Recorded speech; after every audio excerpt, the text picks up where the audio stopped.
guys, am I audible?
Hello guys, am I audible guys? Are there people in the chat or am I lagging?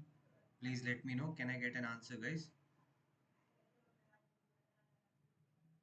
Shadow, hi Shadow.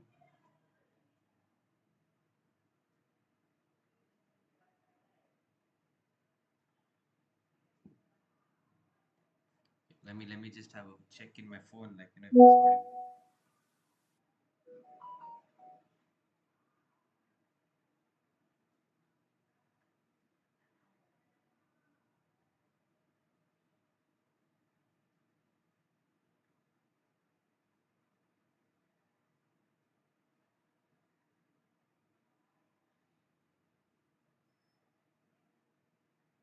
Okay. I think now everything is. No sir, you're not lagging. Okay. So good evening everyone. Okay, just waiting for viewers. Can I? Just only two viewers are there as of now, right? So we'll wait for some other people to come.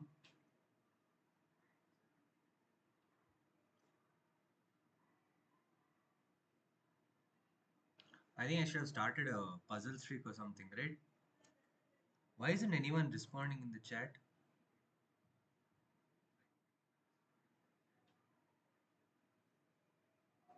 Is my audio clear? Like, am I audible, guys?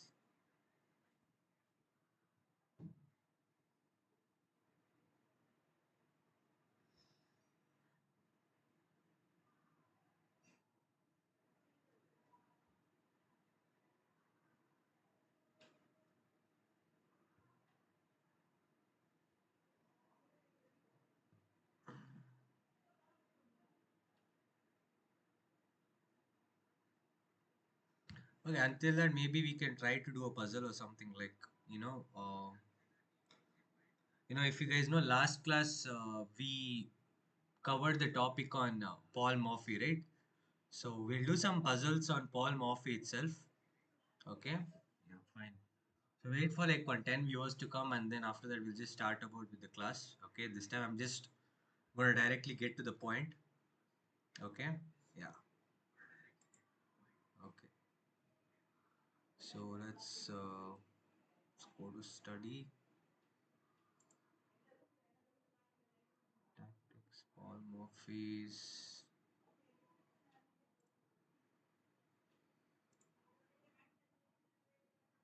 Is the board? I think the board has to be set correctly.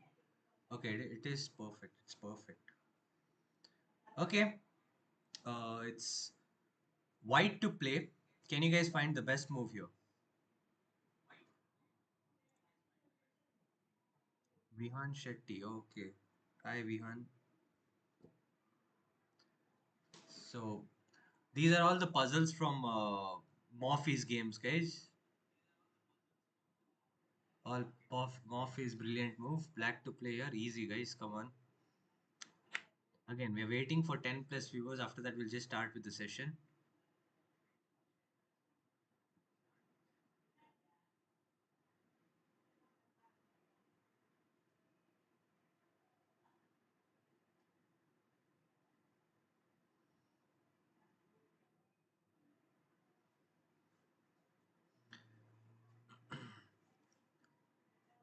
hope the board is visible.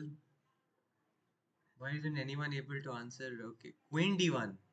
Queen D1 is not. Queen D1 is not mate. If you go Queen D1, then there is Queen takes B2. Okay, I'll show you. So Queen D1, King takes B2. So that doesn't work. I think it's Manasvi, right? Yeah. So it doesn't work, Manasvi. It's a special move. Okay, it's a special move.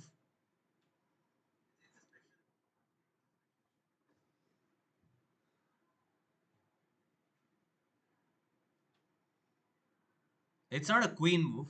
If I give you guys a clue, it's not a queen move.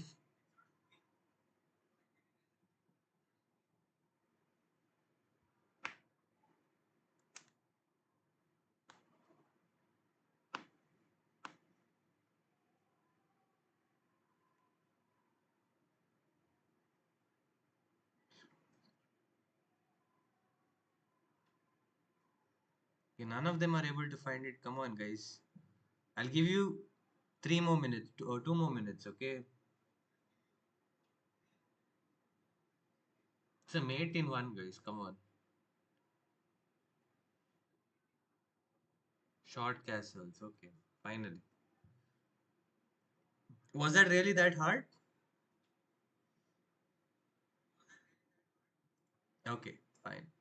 Now the next, okay, maybe because you guys didn't know that, I thought you guys didn't know that white can castle in such a position. Okay, so you guys didn't consider it to be in your radar. Fine, I'll promise you that the next puzzle is going to be easy. Okay, this one is black to play. Black to play, and it's not a mating sequence or something. It's a mating. It's an easy mating pattern.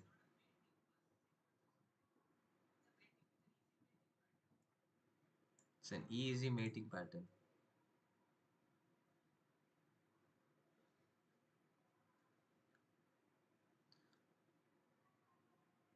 R into D7.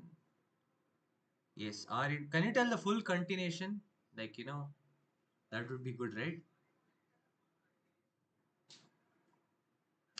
Just one move answers. I know R into D7 is correct. Okay, R into D7 is perfectly correct.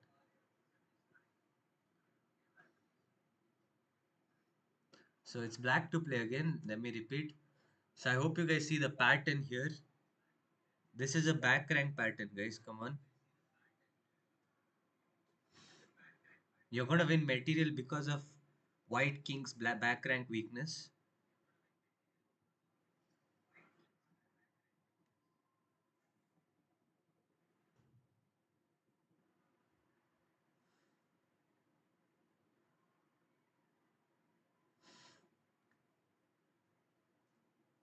I think that clue is fair enough for you guys to get the answer. Come on.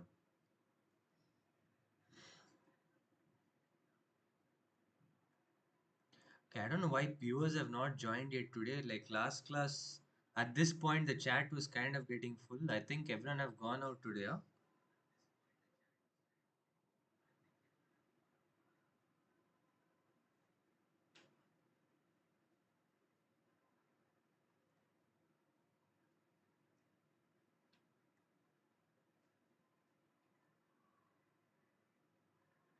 Come on, guys. At least tell the answer in the chat. I'll just give you guys a minute. Complete answer I want. R into D7, R into, yeah. Good. Finally. I mean, he's not forced to take exactly, but maybe that's the reason some people didn't go with the continuation. If he takes, then RB1 is, yeah, it's checkmate. I mean, it's not exactly mate, but okay. It's not exactly mate in 2, it's mate in 4, technically, right? Okay, this one, it's white to play. I believe uh, you're going to win material here, or else there's mate here. Yeah, I think you're going to win material.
Are you guys unable to find it?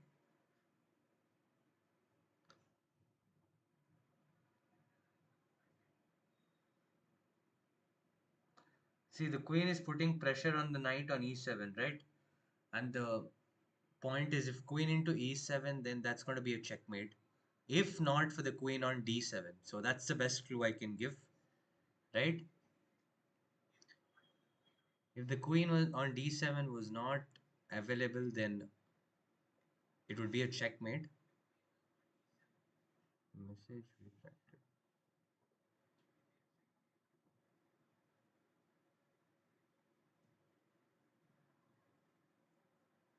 bb5. Okay, good. bb5 is the right answer, guys. So bb5 pins the queen, right? If the queen takes on b5, then this is checkmate, right? Yeah. What if he goes knight c6? Then I think you can probably take with the you can take with the pawn, right? And if the queen moves, then we can, I don't know, win. Like let's say here we can even take this, and yeah, we are winning this, right? This is completely winning material. We're winning. We're getting an extra queen, right? Yeah. So thought I didn't expect you guys to take so much time on these ones.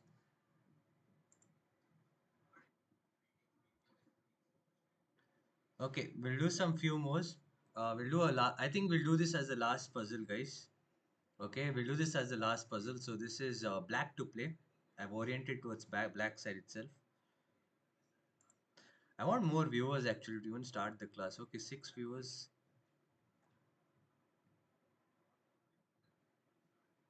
This is black to play, guys.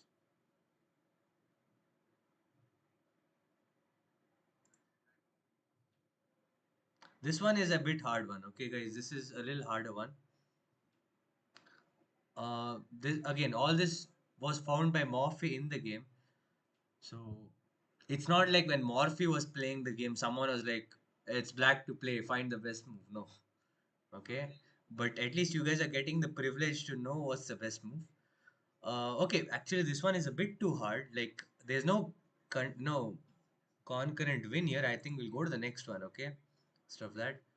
This is actually a forced win here. This is white to play. Okay, we'll do this one. This one is it's quite easy actually. I just want to get started with the topic. That's the reason, like I oh, don't want to give you guys hard puzzles. Okay, at this point at least,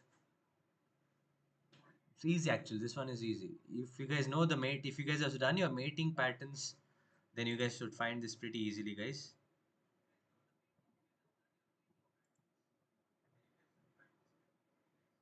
Oh, you found it, Vihan? Wow, queen into f3 was the correct move. Queen a3. Okay, queen a3. And what's the continuation? Write the full continuation. Okay, just for the sake of the viewers here.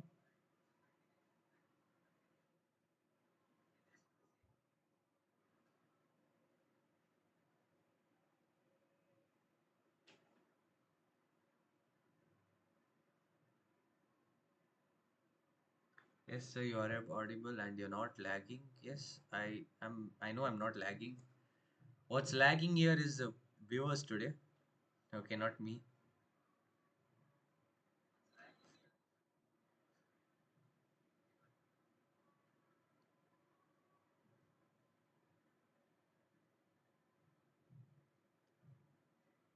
Bishop b4. No.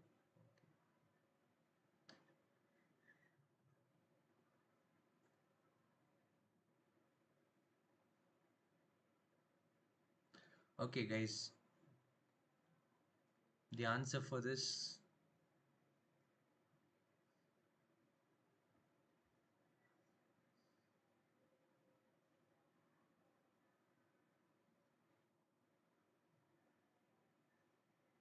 I want the full answer. Come on. It's white to play and win. This is all mating patterns, guys. Come on. Easy mating patterns, right?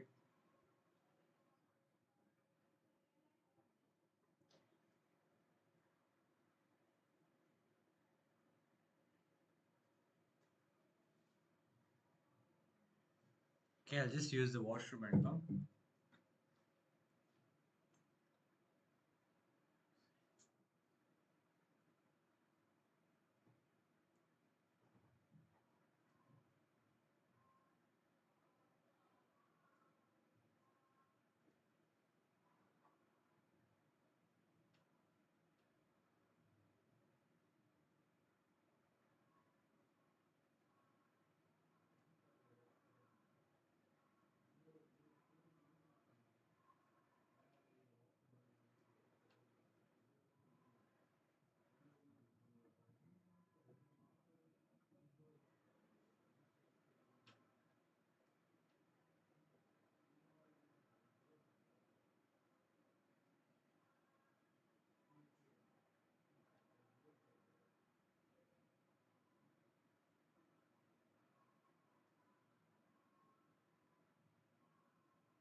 Bishop b4. Wait, bishop b5. I hope you guys know it's white to play. Now I feel like I'm actually lagging. You know, the way you guys are giving me the answers.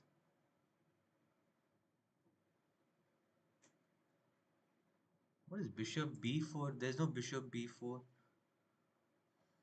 right? It's white to play, guys. It's white to play. Why is this so hard? I'm unable to get it. Why is it so hard, guys? Yeah, queen a3, king g8, ne7, and yeah, this is a smothered mate, right? Okay, so I'll just put it on the board, guys. It's pretty easy. So queen a3 check. Look for forcing moves. Okay, if the bishop blocks, you just capture it. So there are only two options. One is king e8 and one is king g8. Okay, so if he goes king e8, it's a straightforward mate. Queen with queen e7. Okay, if he goes king g8 on the other hand, then we have something called as a smothered mate pattern. So we go knight e7 check, the king moves and we give a double check. Okay, two pieces giving check. Again, if he goes king e8, then queen e7 is a checkmate again. So he has to go king g8 at this point, and now we sacrifice the queen. Okay, and the king can't capture, the rook has to capture, and by doing so the pawns are just mothering the king to death, and that's why this is a beautiful checkmate known as smothered mate. Okay, I thought you guys will find this quickly, guys. This one shouldn't have been so hard, right? Maybe you guys took some time writing it, I feel, right? Probably. Okay, fine. So anyways, our topic is on to even though there are three viewers, okay, I think I have to still do my duty, right? Okay, so let's get on with the session.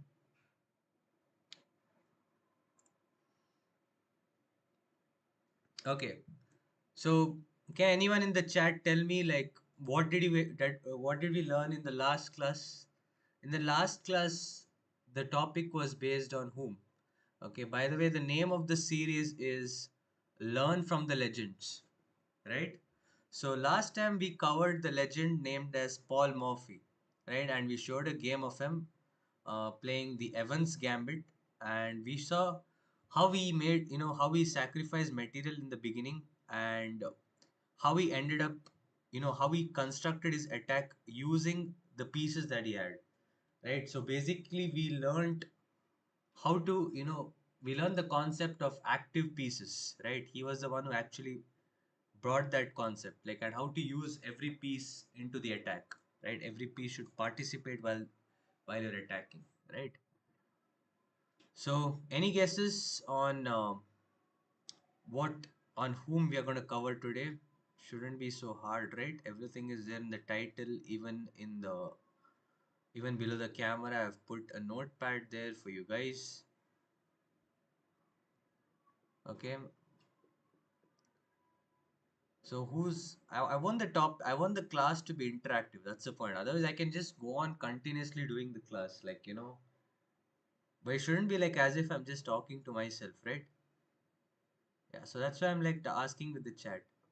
So on whom is the topic being based off today?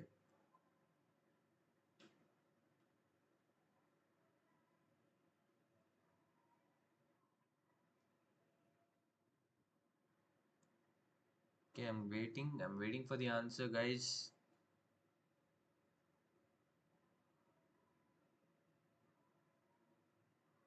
I hope I'm audible again.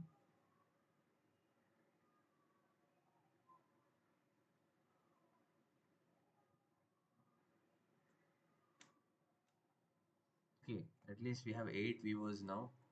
There are 8 viewers, but none of them are talking. I think like only like Manaswi and Vihan are talking. Okay. In middle, someone named Leela Mani Suredan. Okay, I want everyone to at least say hi and like tell me, sir, this is me and stuff so that I could recognize you guys.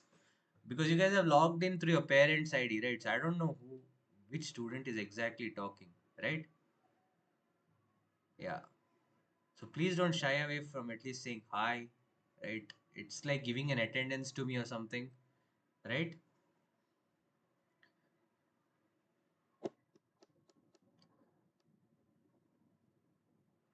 I need an answer on whose topic we're at least doing. Otherwise, I'm really going to close the stream. Hi, sir. I'm Lishan. Hi, Lishan. Okay, Lishan, can you tell me what's our topic based off today? On whom are we covering? Who's our main topic, guys? Oh, I think I have a feeling you're lagging here. What's your name? Manaswi? Manaswi is probably lagging. Giving the answer now.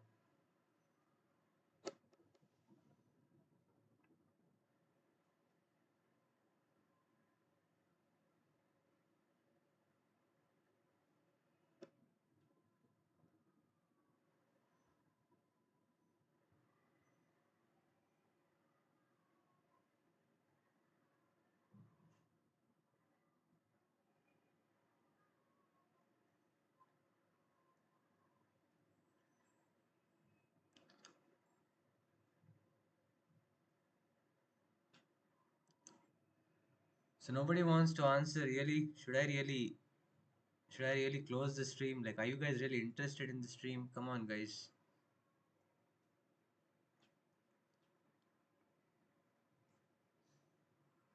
I want an answer from anyone in the chat. Okay, and on which topic we're actually covering? I'm going to repeat again. Alekhine's defense. We're not exactly covering Alekhine's defense, but yeah, at least you told something, Lishan.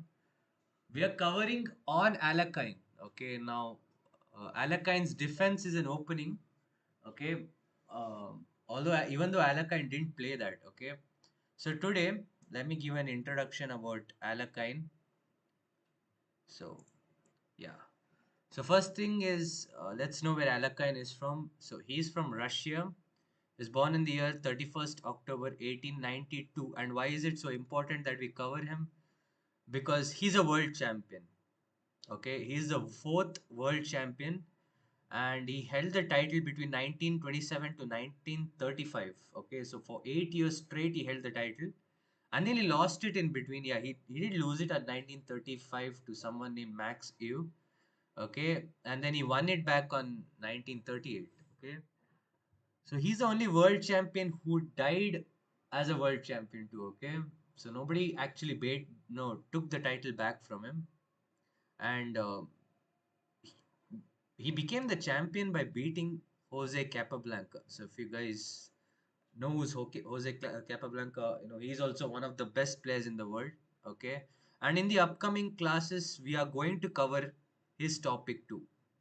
Okay, so what is Alkine known for? Okay, so as you know, Paul Morphy was known for good attacking chess, and mainly he was known for introducing the concept of active pieces, piece activity, right? Alekhine, he's also one of the greatest. He's one of the best attacking players at least in his generation. Okay, he's a very creative attacking player, as you will see in this game. Okay, and for him, tactic was like art. Okay, what is he mainly known for is like there's a saying. Okay, Alekhine, he plays the opening like a book. Okay, he plays the middle game like a magician and end game like a machine. Okay, so we're going to learn some few points from today, one of his games today. Today's game, anyways, I didn't pick like an attacking game or something. I've picked a slightly positional game. Okay, not slightly, I can say it's kind of a positional game, and I feel this is an easier game to cover for a lot of the viewers here.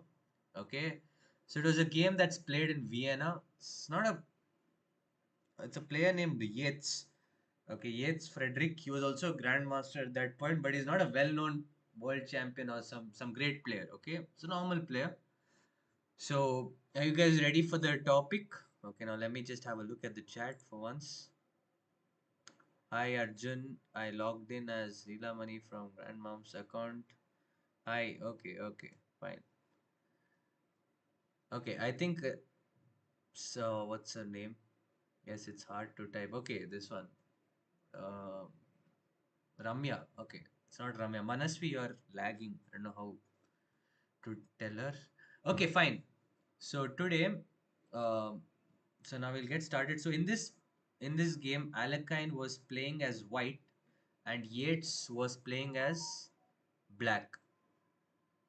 Okay, yeah. So let's see. So he starts off with the move d4. Okay. Now, even though Alekhine is an attacking player, he usually like to start off with the move d4. Okay. Now, if you're going for a d4 opening, means you want to build up an attack. Okay. You want to get all your pieces out to active squares and stuff. And it's not exactly an attacking game. It's more like a slow positional game, strategical game where you find weaknesses, where you look for pawn breaks and stuff. Okay, where you put your pieces into good squares. Okay, yeah. So d4. So can you guys tell me? So one what I like to do is when I'm taking the class, right? It's not like I'm gonna get straight to the position. I like to discuss through some openings also. Okay, this is what I like to do. So can you guys tell me the two main moves as black here, guys? What should black play here?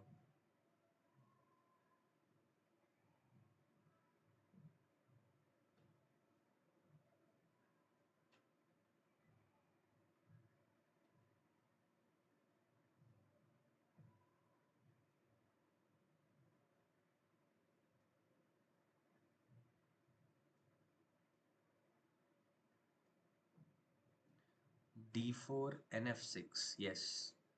Yes, so here D5 you mean, right? Yeah, D5 and NF6. Okay. So the point is we are always stopping the progress of the move E4, right? We're not letting white play the move E4. Now in the case of E4 also people always play E5 so that the D4 pawn push doesn't come, right? But let me tell you one thing. The move knight C6 in this case doesn't stop the move D4, right? So exactly. So here in this case, d4, d5 was not played, and f6 was played. Okay, so now let's get into the move. And in d4, the move played here is c4. Okay, so again, how many of you guys know the name of this opening? It's very important, right? c6.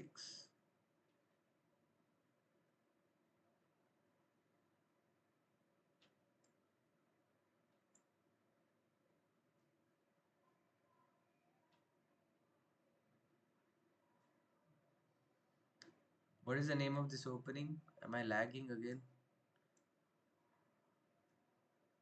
Queen's Gambit. Okay. So this is called the Queen's Gambit. This is the most popular opening, and if you're playing tournaments, if you place phase d4, you have to prepare for c4. Okay, or else nowadays people play the London system. So okay, here the move played is e6 and knight f3, d5. Okay, so we have the queen's gambit position. So here, what was played is knight c3. Okay, so the point is we are putting pressure on this d5 square. Okay, two pieces are putting pressure, and here bishop e7 is played. Okay, now this move might look a bit odd. Okay, why is the bishop coming to e7? Right? Uh, if you guys know, the bishop must come to the square d6, right? The problem is if the bishop comes to d6, very important to know is the move bishop g5. And this is a bit of a problem. Okay, now this knight is guarding the pawn once, right? Two pieces, and we have like some attackers here, right? So there's going to be a little pressure on the e4 square. So that's the reason bishop e7. Now if you play bishop back to e7, we can like just take. And if he takes back with the pawn or some bishop, we just take back and I think it's fine, right? But the bishop is quite little awkward here. Like it just, make the bishop look bad. But okay, I'm just telling. Okay, this, you just have to waste your time and just come back. Okay, I think I'm so sorry. You don't have to take it back. Okay, this is a mistake what I did. I just got confused with the move order. Okay, you can just play e3 in this case. Okay, so I hope that point is clear. So bishop e7 just counters the move bishop g5. Bishop g5 is played nevertheless, and now white castles. Sorry, black castles, and now we have the move e3. Okay, this is like the most common position in the queen's gambit. Okay, and here black plays the move knight bd7, adding more support to the f6 knight, which supports the d5 square. Okay, and for the ones who are worried about the bishop, yeah, we are going to find a way to develop the bishop. The bishop can always come to b7. It's called the Tartakov variation in the queen's gambit, or else there are some other ways to free this bishop. If you see, black is usually cramped, right? And it might look like this is not the right way to play, but there is a way black can break through. Like his position, like these are all the pieces are passive. Usually they look to break. Okay, they can look to break open the center with c5 or e5, and the position gets open. So that's a bit too much to explain. Like we'll not go through all that. Okay, then after this whole class will be like explaining on the openings. Okay, let me just look at the chat for once. So what's an outpost? Okay, I forgot to mention, right? I have given some, what do you say, points, right, over here below down. Okay, so we are going to, what do you say? Yeah, we will cover. Okay, you guys are having some doubts, right? Lot of, if you guys have read it. So you guys, if you want, you guys can take some time and write this point, or you guys can even take a pic of it. Okay, you guys can even take a screenshot of it and keep those notes which I have given down. Okay, anyways, let's continue with the position. So it's white to play in this position, right? So he plays the move rook c1. So it's pretty natural to develop the bishop first and then castle. I will explain why that's not done here in this case. It's a very simple explanation, okay? So here c6 and now queen c2 again. Yet still the bishop is not coming out to the d3 square and castling. Okay, I'll explain why. Okay, now why the delayed development of the bishop, okay, is happening. The point is, if he plays bishop d3, okay, let's say before rook c1, if he plays bishop d3, black has the move pawn takes c4. Okay, so what black does here, he waits for white to develop his bishop to the d3 square, and then he takes the c4 pawn so that white wastes time to capture this pawn again. Okay, so white has done two moves with the bishop and he uses that to his advantage, and then he strikes onto the center with the move c5. There's also a6 b5 coming. Okay, and I will show you the difference now. Okay, I'll show you what's the difference. So just let's keep this position in mind. Okay, so let's say rook c1 happened, c6 queen c2, rook e8. Okay, Wait, let's say pawn takes over here also he can do pawn takes actually. No, not here. Okay. There was one position where I actually made this. Yeah, let's say over here he does this. Okay, like after rook c1. Okay, let's say he plays rook c1, and let's say after that he takes over here. There's a big difference now. Bishop into c4 and now c5. Okay, now let's look at this c5 and this c5. You guys can see the difference. Can you guys see the? Can you guys comment me the difference that you guys see the over here and here?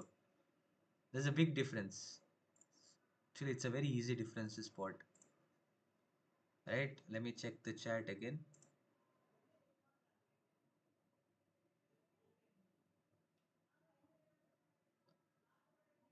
Can I have an answer? What's the difference that you guys see over here and here? Okay, trust me, I'm not actually moving the rook. Okay,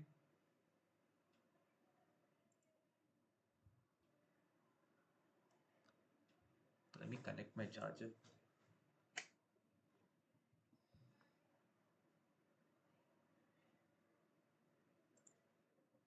Rook c1, exactly. So basically, the difference is the tempo, right, Lishan? So here, in this case, right, like after rook c1, if he does this, right, like if he takes, if you see white has like already developed a rook, but if he plays bishop d3, if he plays bishop d3 and then if he takes, right, now after c5, if you see the rook has not come to c1, right, so there's a difference in tempo. Okay, so that's the reason why even though bishop d3 is a popular move, I mean, it is one of the main moves. Okay, but it's not played very often. Okay, so the delayed development is delayed. So queen c2 and then c6. Okay, and here it's black to play rook e8. Okay, rook e8 was played, pretty natural here, and now white decides to develop the bishop. So as planned, black takes the bishop. Sorry, he takes the c4 pawn. The bishop takes the c4 pawn back, and now this is a very common move that's done, okay, in the queen's gambit. So if you see black here, can you guys tell me which side is having more space?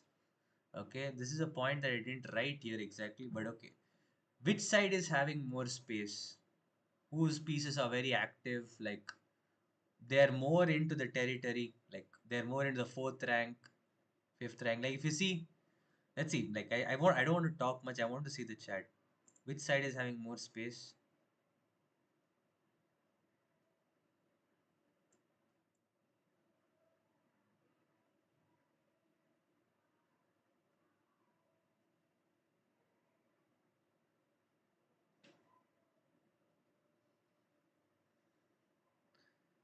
I want Manasvi. Can you fast forward your video? Yeah, okay. Yes, Debus is.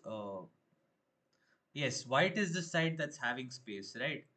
So black. That means obviously black is not having space. The ones who's not having space, right?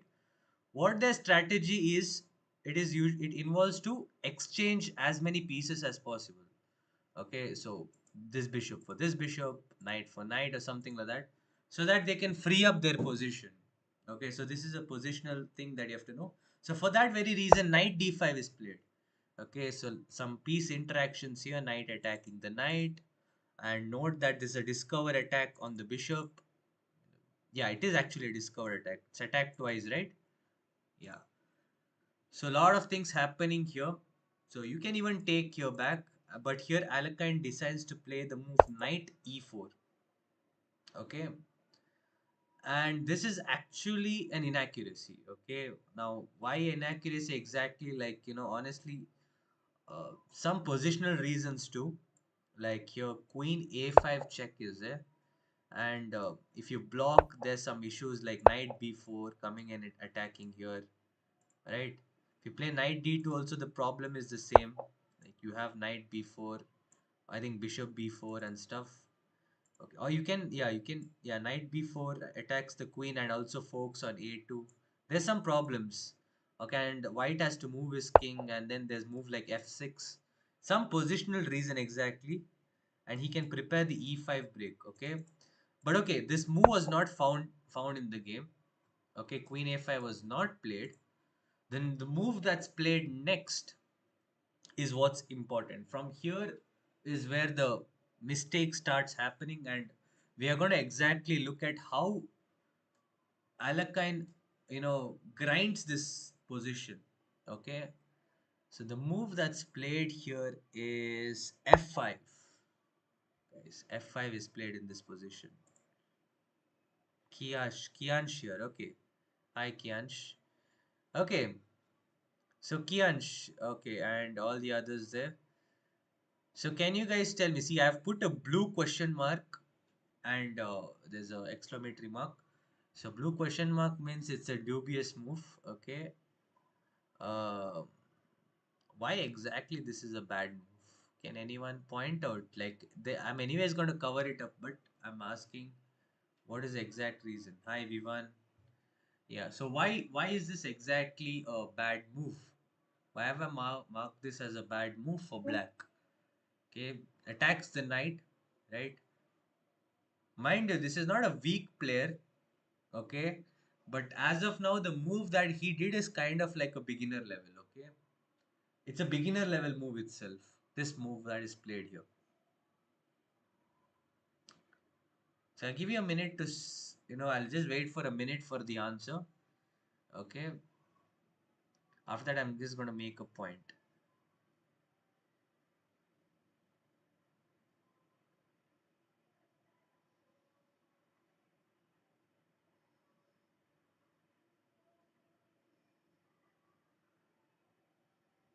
Okay.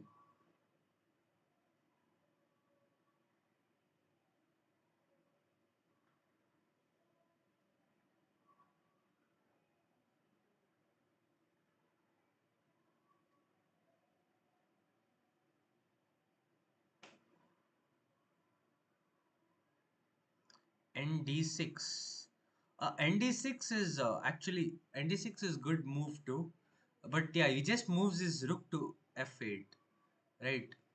It's a good move. It's a move. It's a move. Okay. There's nothing happening exactly on ND8, ND6, um, Lishan. But look for the weakness that's created. Okay. So let me.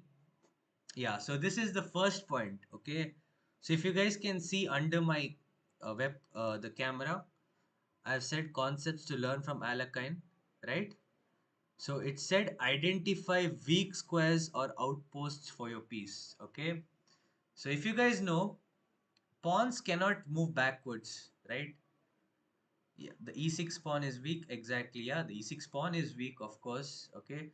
But the thing is, this e6 pawn is not in an open file. So it's not exactly a backward pawn too, but there's a bigger weakness than that. I do agree this is a weakness, but not the it's not in the spotlight of the weakness. Okay, Vivan? Yeah. So by playing the move f5, so I've put the first point as I said, identify weak squares or outposts for your pieces. Okay. So can you guys tell me which square has been weakened by the move f5? Which square is a weakness now? It's a long-term weakness throughout the game that there's a big hole that's created. Can you guys tell me? NC5 is possible. NC5 is just going to capture, right? Knight into C5. One knight into C5 is just going to happen.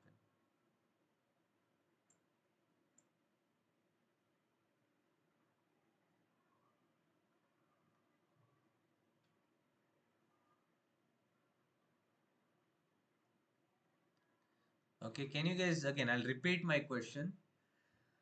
Which square has become a weakness in the position, guys?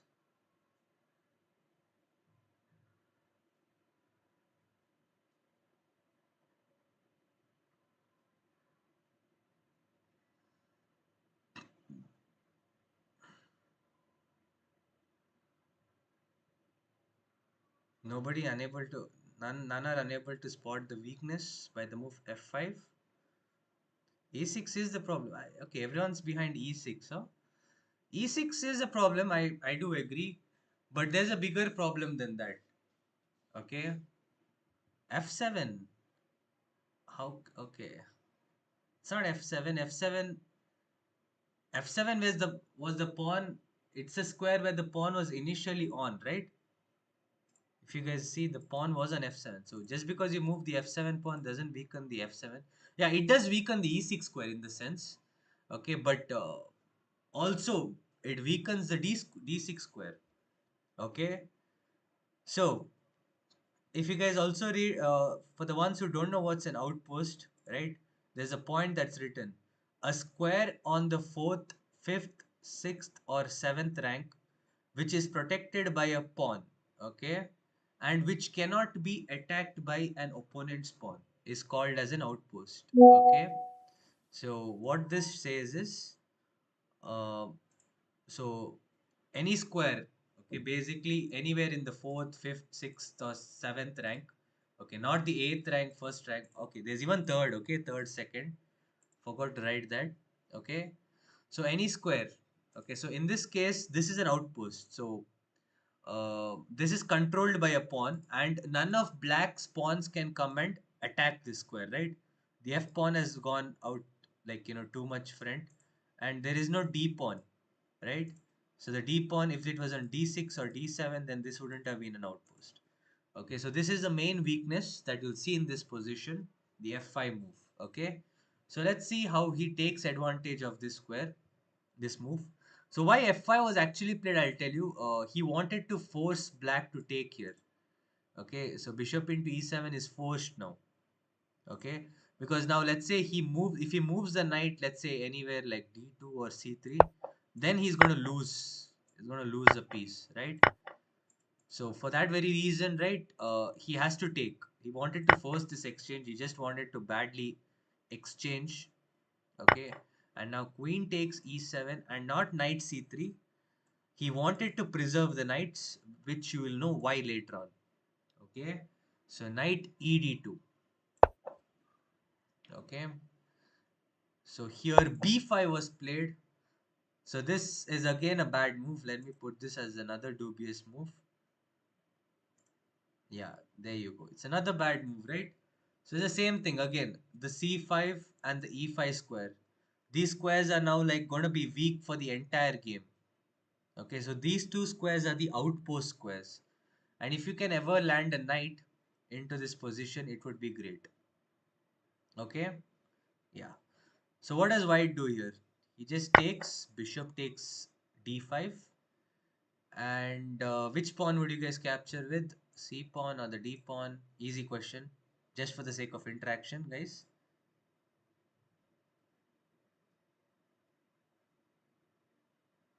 Oh, did I just scroll up? Oh, yeah, I did.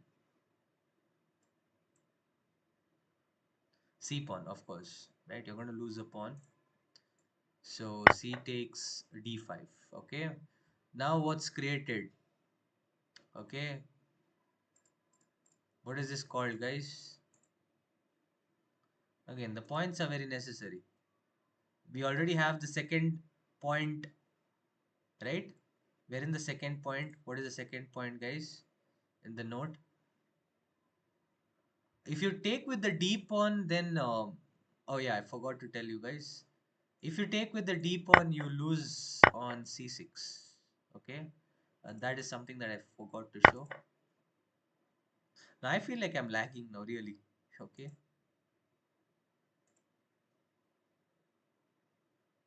open file, yes, right. As you see, the second point, we are having a domination on the open file. So let's see. So that's the second thing we are going to learn, how to dominate the open file. So let's see what Alekhine comes up with. Okay. So short castles. So now your opening is complete. Okay. So all the pieces are out and you're castled. Okay. So I want someone in the chat to tell me a good middle game plan in this position. Okay. Can you guys tell me one good middle game plan? Identifying the weaknesses. Right. It's very fun to discuss the middle game. Chess is all about middle game, if you guys know. You look at a position, you should be able to come up with the plan. right? That is the main thing in understanding middle game. Okay. So I can give you guys a clue. One thing is you have a good open file, right? That's your clue. And another thing is you want to just imagine if you guys can put any of these knights, okay, to these squares. Let's say this knight over here, or wouldn't it be invincible a knight on the e5 square? Because see, black does not have any pawns to kick the knight out. Even in the same case, if the knight can come to the c5 square, the knight is going to be like an immortal knight, right? That's what I like to call it. So, what's the issue here? But we can't just immediately go knight e5, or we can't immediately just go and plan knight c5. What is the exact issue here?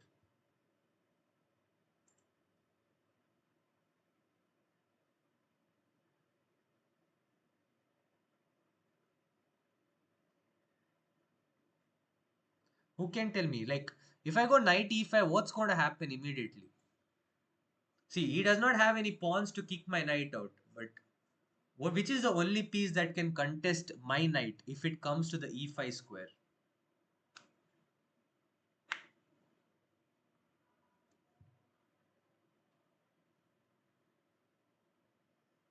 Come on, guys.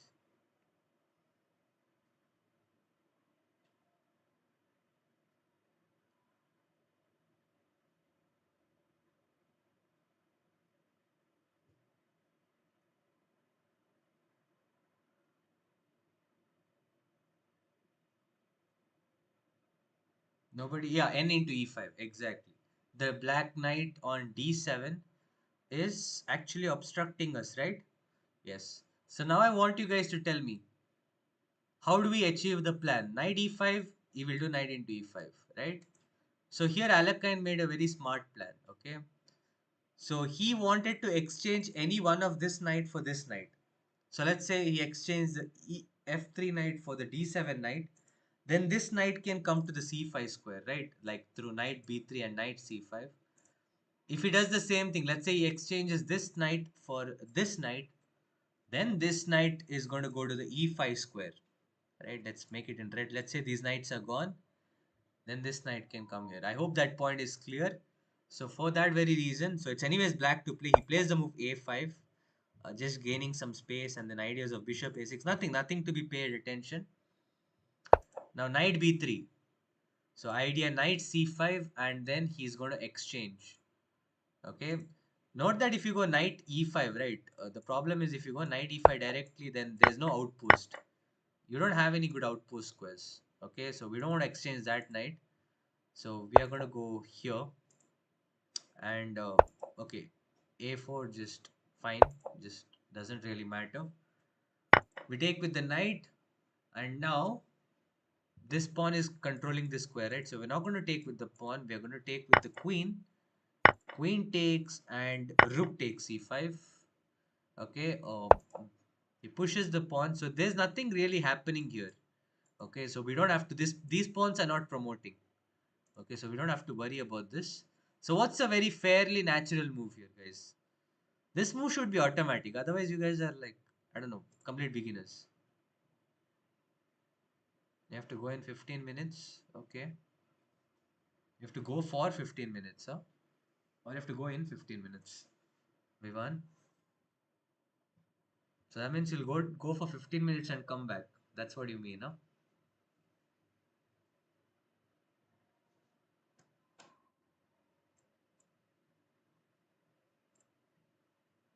Domination of the open file. Oh man, okay. We're lagging a lot.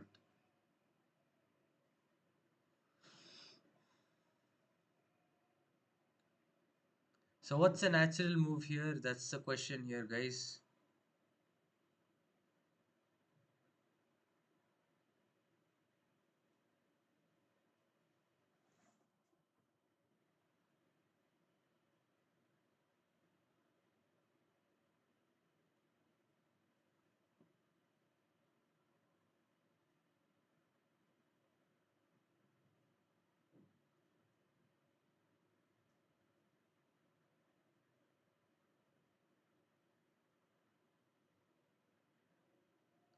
Make threats.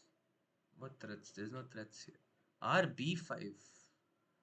Where is the rook going? RB5. Why RB5? C5. Why RB5? V1.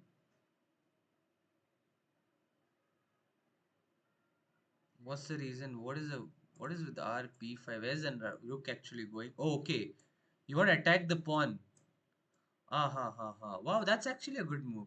RB5. Why didn't I think about that? RB5. Okay, how does he defend the pawn? Hmm. He can go ace. I think he can go A3, I guess. A3 also. Probably there's A3. If he goes B3, then we can just take, and win the pawn. Oh, yeah, yeah.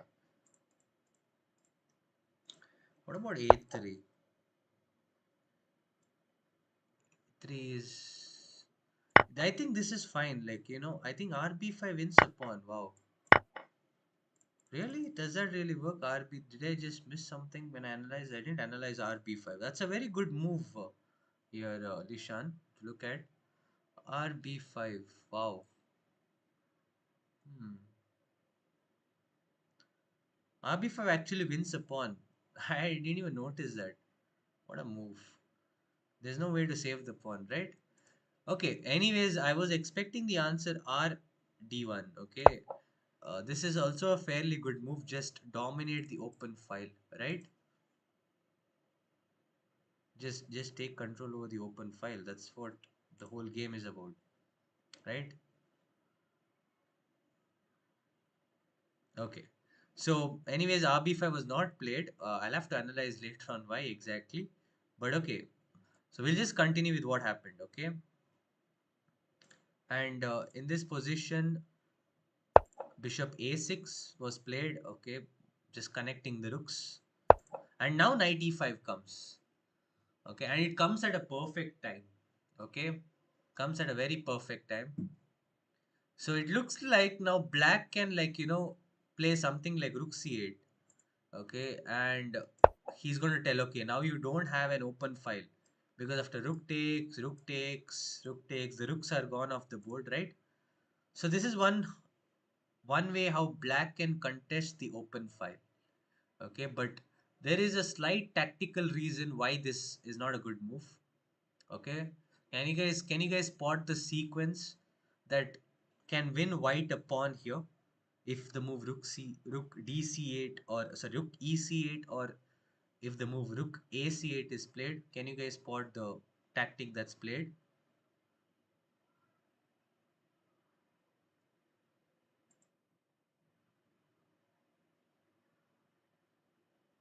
Rook fc1.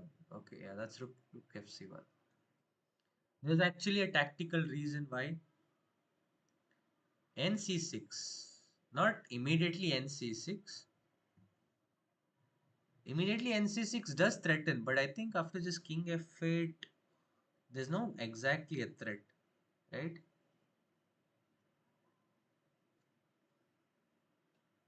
nc6 does threaten the move knight e7 check. I do agree with that.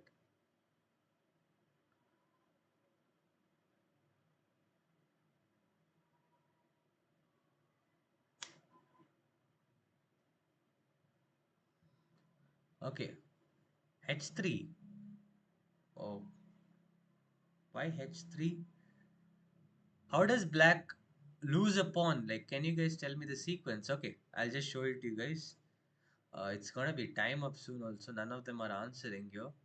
So you can just take, and after rook takes, bishop takes, and now knight c6 is a problem because we're threatening a fork. And let's say he saves the fork with the move king f7, then he loses the pawn, right? So for that very reason, rook c8 doesn't work. And here rook b8 was played, just defending this pawn. Like, was never our intention to attack in the first place, okay? And now the move f3. And now we come to the next point of the game. That is, okay, I also forgot to mention the next first point is now we are third point. That is, now we are going to play the position with good knight versus a bad bishop, right? And the next thing is an active king. So the move f3 was played so that the king can get active now. Okay, so all the work is done. We have dominated the file. The knight is strong.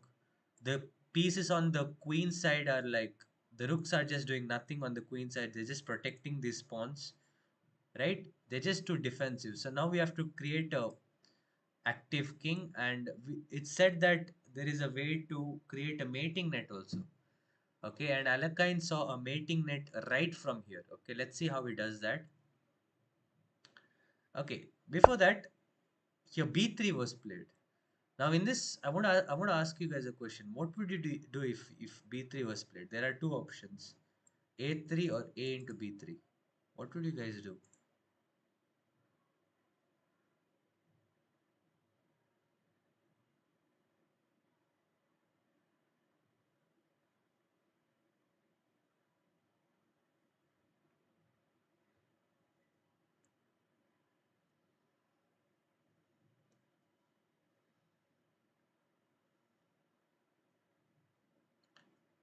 Pawn a3, a3, a3. Okay, good. You have to close the center, guys. Sorry, no, close the center itself. So you have to close the position. Okay. If you're gonna take, that means you're gonna activate the rooks. First of all, the rook can take, or even the pawn can take, and then the rooks can get active over here. So we want to keep everything locked on this side of the board, okay? Because now we're trying to create some counterplay on this side of the board, okay? So we don't want any problems happening over here. Got it? Okay. So h6, just to make some lift for the king. King f2, king h7. So both of them activate the king, h4. And now black just does not have anything to do. In fact, like, it's just his turn to play. So he's just making moves right now. Otherwise, there's nothing to do here. So king to g5. So king to g3. So the king is getting to the center. This is a very important endgame thing. Right now, we are in an endgame. We need to activate a king. Rook fb8. And now rook c7 has been played. Okay, and we are getting to the second point, that is now the plan is to get the rooks onto the seventh rank, the seventh heaven, right? So pick is in the seventh rank. uh, let's see how it happens. Bishop b5 and rook 1 c5 was played. Okay, no, why exactly though, what this rook does here though. Bishop a6, so black is just shuffling, and now rook c6, it's attacking the pawn. Rook e8, he defends the pawn. And now here king f4 was played. So now the king is in the center. So that's the reason h4 was played, right? And anyways, I forgot to mention over here, like if g5 was played, right? Let's say after king g3, g5 was very natural because after takes, the king can't enter here, right? We can just give this check, okay? And then we can activate the rook from here. So that's something that I forgot to explain. If you guys have noted that. So yeah, let's just get back to the position. And now the move next that was played was h5. Okay, very important move. Now the king is going to be stuck in the second rank, right? Uh, yeah, he can't come through here also because the rook is there. And after here, the king can't come to g6, right? So this is a mating net. And here, Alekhine saw a brilliant and artistic way to checkmate black. Okay, so you guys see this wonderful plan that's executed by Alekhine. Okay, yeah, it's crazy that he saw this idea right from the move f3. Actually, he saw the move right from the move f3. Okay, yeah. So here bishop f1 was played, attacking the pawn, and now g3. In fact, g3 was not even necessary. It seems like, you don't even need to save that pawn. And now the bishop comes back again, just shuffling, and finally he plays rook f7. Now the next plan is to get two rooks on the the seventh rank, and then just bulldoze the pawns, right? There's only one pawn though, but I'm just telling. Just bulldoze the seventh rank. King h7, rook c7. Two rooks on the seventh rank, guys. Rook g8. Okay, so again, it's threatening to take. The rook comes and defends it. Yeah. The next move that's played is again, if you have to make such a move, right? It's not like you just uh, the idea just pops out of nowhere. If you have done puzzles, if you've done puzzles on mating patterns, right? Uh, Especially the Arabian mate, or there's a mate name which I forgot. It involves having the two rooks. Uh, you will find this idea if you do mating patterns. That's all I want to say. Okay, so can you guys, if you guys can take a moment to tell me what move was played here next? It's a brilliant move actually. You have to identify the mating weakness here.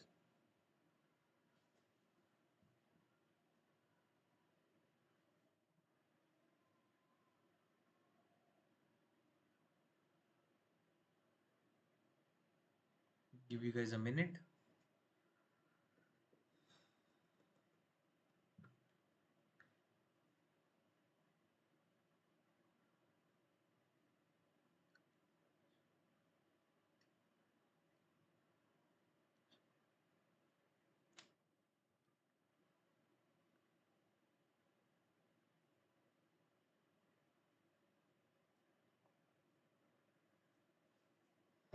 Okay, so the move that's played here, ng3, ng6, you mean?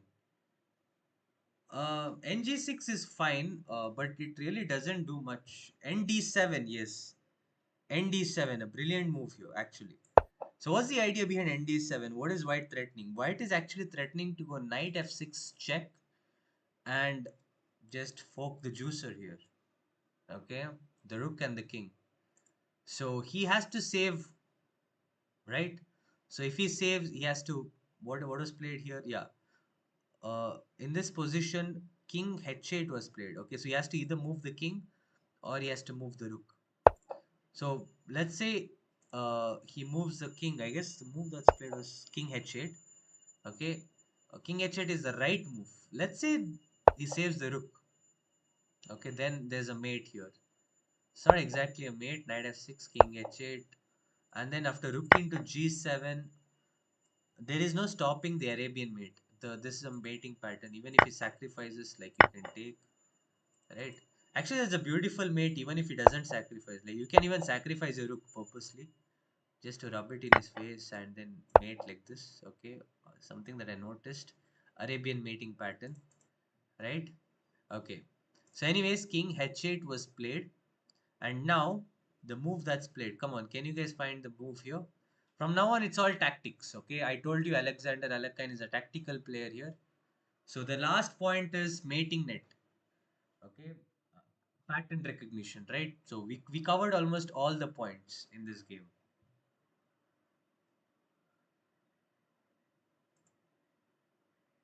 King h8, yeah.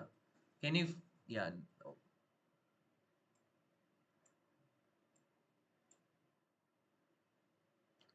What was played in this position? Nf6, yes. Brilliant. Knight f6. So the threat is pretty straightforward. If he takes, then that's just bye bye, right? And if he doesn't take, so over here also, it's not like Alekhine just calculated the stakes. Okay, this is what people do. They just calculate one thing, like what if black just blunders? Like we know black is not going to blunder, right? You have to calculate what if he doesn't blunder also, right? So he even calculated what happens after the move rook gf8. Like this is actually the best move, right? This is the best move. Because if you take now, you lose the knight or something. But okay, what's the winning move here now? This is the time for some puzzles. Okay, what's the winning move played? And I'll tell you guys, the game is going to end in like two moves. Like black is just going to resign after the two moves. Okay, the move that played here exactly demonstrates the power of pattern recognition, mating net, and stuff. Okay, Knight f6. Wait, am I lagging here? Right.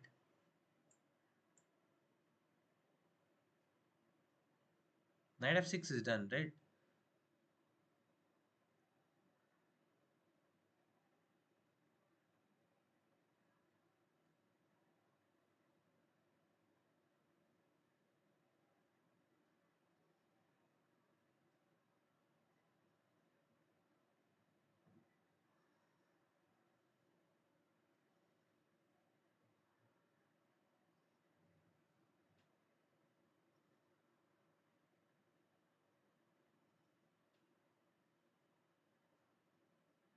Okay, guys. Rook g7.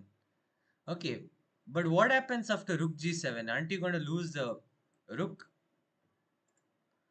After rook takes g7, I've put it as a brilliancy, so that kind of give it away. It actually gives away the rook, right? Sorry, it gives away the knight, right? Because after rook h7, king g8, and then rook cg7, it's not mate. Why did he give the knight? Why did he sacrifice the knight, guys? Why did he sacrifice the knight? Was that did Alekhine just miscalculate here? Did he miscalculate? What's the winning move?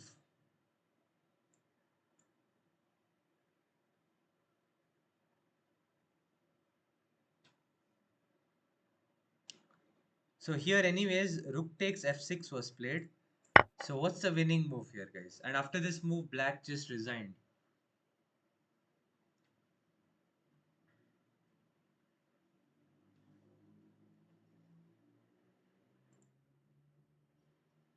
Ng8. What is Ng8? Are everyone lagging or I'm lagging? Like seriously?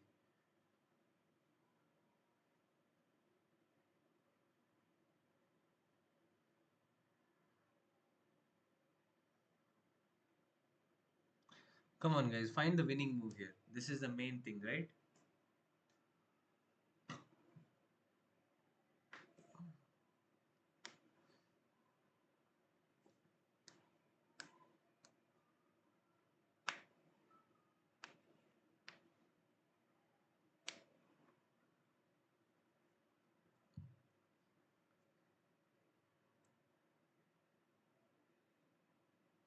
So nobody is able to find it. I'll give you a minute, guys. Come on. 7:15. So let's make it 7:16 and what's the winning move here? RG6? No, you're not going to exchange, right? RG6. Okay, it's still winning though. I think RG6. King E5. Yes. King E5 is the winning move. So this is another brilliant one. Black just resigns because he can't save his rook. If he saves his rook, then this is a mating pattern. King G8 and then rook G7. It's mate. Rook CG7. So where else the rook can go? Like he can't save himself. He has to sacrifice the rook. And this game is far. It's completely over. Right? This he can pick up the pawns, or else there could be some mate. I can see the king getting involved and just mating this king, right? There's nothing for black to do here. Black is just completely passive here, right? So this is a wonderful game. It's one of my favorite picks. I'm pretty sure a lot of people wanted some attacking games or something. They wanted something tactical, right? But it's very important that uh, you know for you guys to understand such games too, because not every game is going to be tactical in your games, right? So you have to understand that how middle game is important and how you have to plan, right? You see a weakness, how do you take advantage of a weakness? How do you grind a winning position? It's very easy to say, ah, this is winning, right? But to convert those winning positions is what makes these people great, and this is what we should all learn from these classic games, right? So this is what we learned from Alexander Alekhine, like right from over here, right? Um, so right from this move f5, this hole was created. That's what he spotted, right? And right from here, he just grinds the position. Like he exchanges, he decides to save the knight so that one of the knight can get itself to e5 or c5. Right now c5 was not a weakness, but e5 was a weakness. And then white black creates some more weaknesses, right? c5 square becomes weak, so he decides to trade off one of the knights and go into an endgame where this knight can go to one of the weak squares versus this bad bishop, right? That's one thing. And also we learned something about open files, dominating the open files, getting the rooks on the 7th rank. And lastly, I think not exactly lastly, how to involve your king in the end game, right? Just activate your king. So all basic concepts are being applied here, right? These are all principles at the middle game, of them at an intermediate or beginner level, I can say. And also it shows us the importance of solving puzzles. A lot of people neglect doing puzzles, so you guys see, if you guys do puzzles, you guys can find such artistic ideas too. Okay. Yeah, honestly speaking, today there were very quite less viewers today. I think everyone have gone out. Last class there were a bit more. So we covered in the last class we covered about Paul Morphy. Okay, so we are doing this series on uh, lessons from the legend. So we are covering every legendary player, every world champion, and we are going to cover every game and learn something new from them. So today we covered Alekhine. We learned how strong of attacking, how strong of a tactical as well as positional player is. So the next class we'll cover someone else. Okay, we'll see who it's going to be. Probably either it's Capablanca or Steinitz. Okay, so for the ones who took time to join my session, thank you all, guys. Thank you so much for your time. I'm pretty sure you guys did have your weekends too, right? Weekend is not over yet. Hope you guys enjoy your weekends. Thank you and bye, guys. Have a nice day. I'm going to end the stream now.